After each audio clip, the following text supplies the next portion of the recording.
है आपका English literature का असल चैनल पे। आज हम बात करने वाले हैं फोनेटिक्स के बारे में।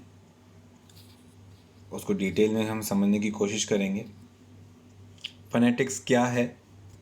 ये स्टडी है स्पीच साउंड की। बहुत ही वाइड टॉपिक है। हम बेसिक देखेंगे और बाकी आप नोट्स की तरफ जाएंगे तो आपको बहुत बेटर पर्सपेक्टिव मिलेगा। देखिए, इंग्लिश को जब बोला जाता है तो एक साउंड निकलता है, ये लैंग्वेज है। तो उसकी हम साइंटिफिक स्टडी करें तो उससे हम इंग्लिश को ज़्यादा बेहतर तरीके से बोल पाएंगे।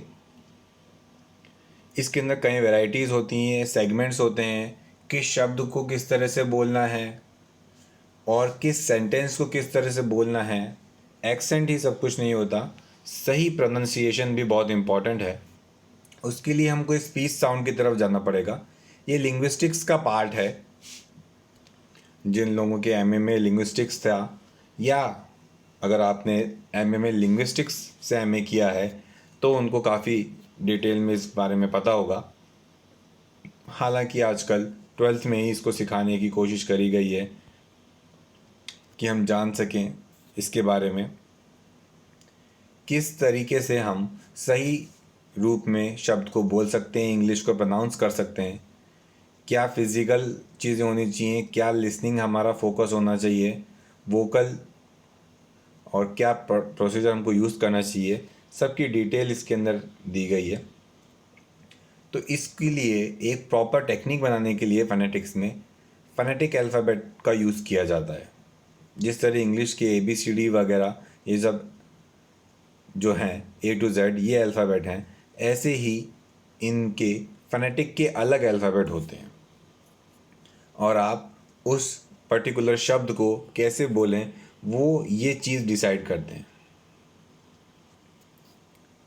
एग्ज़ाम्पल आप देख सकते हैं, कुछ शब्द ऐसे होते हैं जो सिंगल साउंड में आ जाते हैं, शूट, रफ, डील।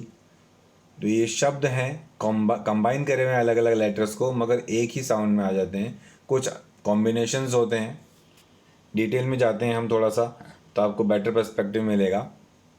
कुछ में कुछ शब्द साइलेंट भी रहते हैं, कुछ में कुछ शब्द जो हैं वो ज़्यादा उभर के आते हैं। ये सब अलग अलग टेक्निक के पार्ट हैं। अब किस शब्द को कैसे बोला जाए, और ये जो फोनेटिक अल्फ़ाबेट हैं वो यही साउंड निकालेंगे, ये कौन डिसाइड करेगा? हर कोई अपने अपना साउंड निकाल सकता है। इसीलिए 1888 में इंटरनेशनल फोनेटिक अल्फ़ाबेट का बनाया गया और इसके अकॉर्डिंग जो शब्द का प्रोनाउंसिएशन है, जैसा बोला गया है, इसी को पूरी दुनिया में सर्वमान्य माना गया कि अगर आप कोई एग्ज़ाम दे रहे हैं तो आपको इसी शब्द का, इसी साइन का यूज़ करना पड़ेगा, वरना वो गलत कहलाएगा। तो क्योंकि एक रूल और पद्धति ज़रूर है। अब वो अल्फ़ाबेट क्या हैं तो आप देख सकते हैं, ये हैं वो स्टार्ट होते हैं, ये कॉन्सोनेंट्स हैं, ये वाल्स हैं, और ये एक स्टैंडर्ड प्रोनाउंसिएशन का इफ़ेक्ट देते हैं। अब आप इनको इस तरह से ले सकते हैं जिस तरह से इंग्लिश में ABCD होते हैं, वैसे ही ये फोनेटिक के अल्फ़ाबेट हैं।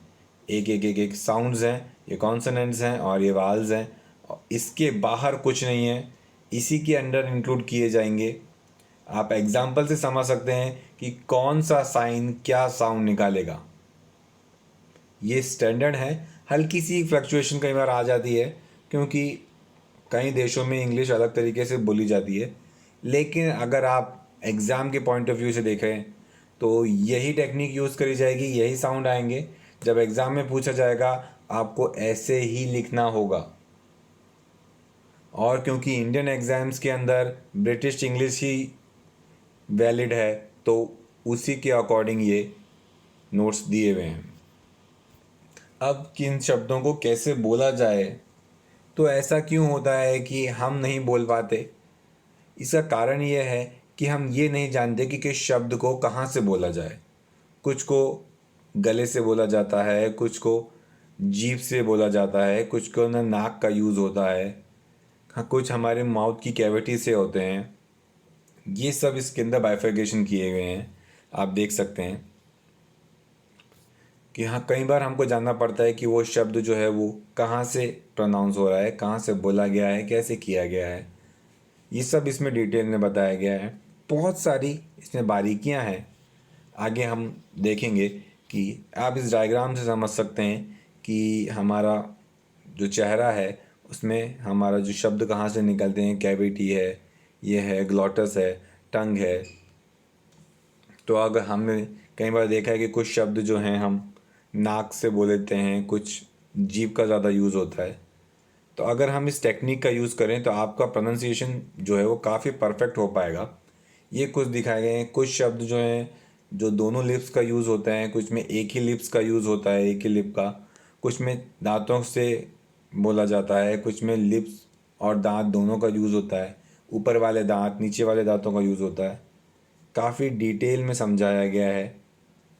और अगर लिंग्विस्टिक्स को डिटेल में पढ़ा है तो इनकी डेफिनेशंस भी एग्ज़ाम में पूछी जाती हैं। तो ये सब इसका पार्ट है कि आपको कैसे करना है, ये सब उसमें इंक्लूड किया जाएगा। आप देख सकते हैं। और डायग्राम भी कई बार एग्ज़ाम में पूछा गया है। अगर आप लिंग्विस्टिक्स में एमए करेंगे तो उस समय आपको काम आएगा। और ये वॉइसलेस हैं साउंड, कुछ वॉइस साउंड होते हैं।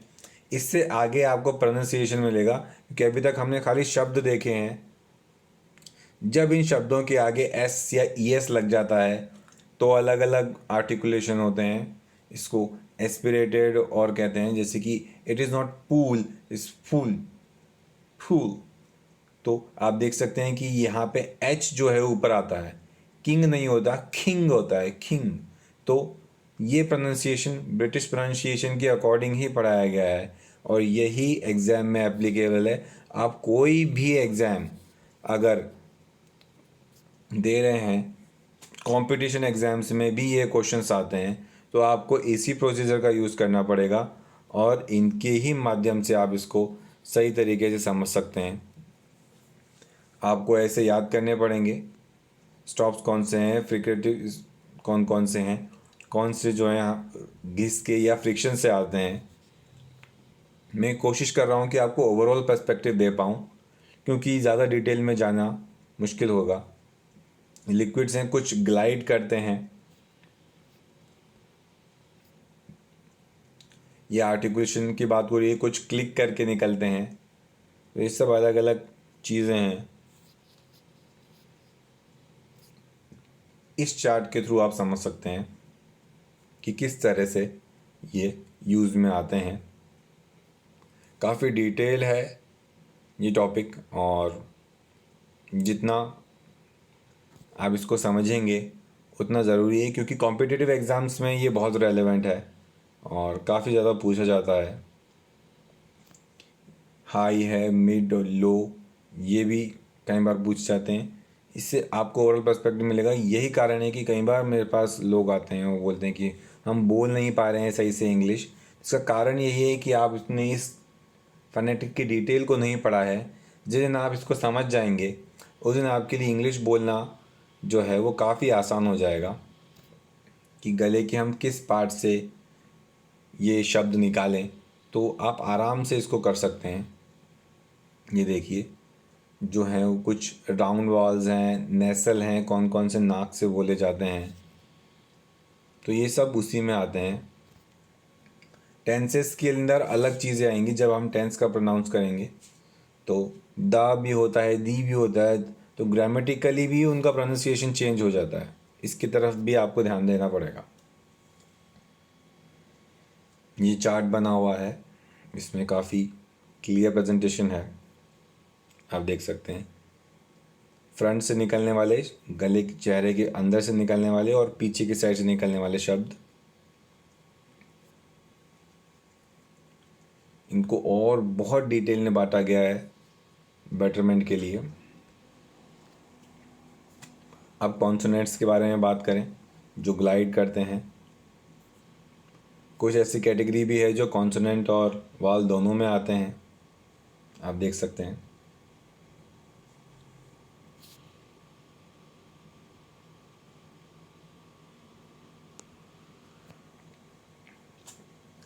जितनी ज़्यादा इसके लिए आप प्रैक्टिस करेंगे उतने ही आपका जो है फ्लो बन जाएगा, आपको बोलने में भी काम आएगा और कॉम्पिटिटिव एग्ज़ाम्स में भी आपके लिए बहुत ही सुविधाजनक हो जाएगा।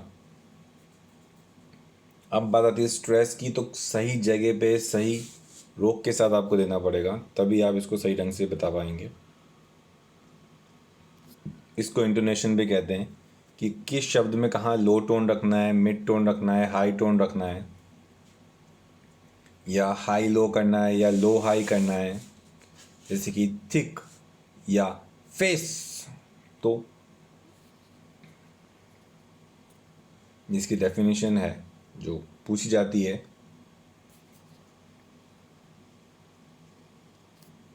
तो अब आप मेरे ख्याल से समझ में आ रहा होगा आपको कि लिंग्विस्टिक जो है वो एक पूरी साइन और साइंटिफिक लैंग्वेज से हमने स्टडी करी है, साउंड को हमने समझने की कोशिश करी है लैंग्वेज की।